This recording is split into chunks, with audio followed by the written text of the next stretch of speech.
বিসমিল্লাহির রহমানির রহিম। স্বাধীন দেশে স্বাধীন মত প্রকাশ চলছে। সারা বাংলাদেশের বিভিন্ন শ্রেণী পেশার মানুষ নিজের স্বাধীনতা প্রকাশ করছে। আমি আমার পক্ষ থেকে স্বাধীনতা প্রকাশ করলাম, লা ইলাহা ইল্লাল্লাহু মুহাম্মাদুর রাসূলুল্লাহ সাল্লাল্লাহু আলাইহি ওয়াসাল্লাম। আমি আমার পক্ষ থেকে স্বাধীনতা প্রকাশ করলাম, লা ইলাহা ইল্লাল্লাহু মুহাম্মাদুর রাসূলুল্লাহ সাল্লাল্লাহু আলাইহি ওয়াসাল্লাম। আসুন আমরা সবাই একবার করে আমাদের পবিত্র কালিমা পাঠ করি এবং সেই সাথে সকল শ্রেণী পেশার মানুষের জন্য দোয়া থাকবে।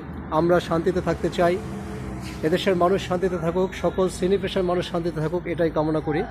আল্লাহ মহান, আল্লাহ সর্বশক্তিমান, আল্লাহ আমাদেরকে শান্তিতে রাখুক, এটাই কামনা। গার্মেন্টস শ্রমিকরা শান্তিতে থাকুক, বিক্রয় কর্মীরা শান্তিতে থাকুক, সকল ধর্মের মানুষরা শান্তিতে থাকুক, এদেশে শান্তি ফিরে আসুক, এটাই আমাদের কামনা। লা ইলাহা ইল্লাল্লাহু মুহাম্মাদুর রাসূলুল্লাহ সাল্লাল্লাহু আলাইহি ওয়াসাল্লাম।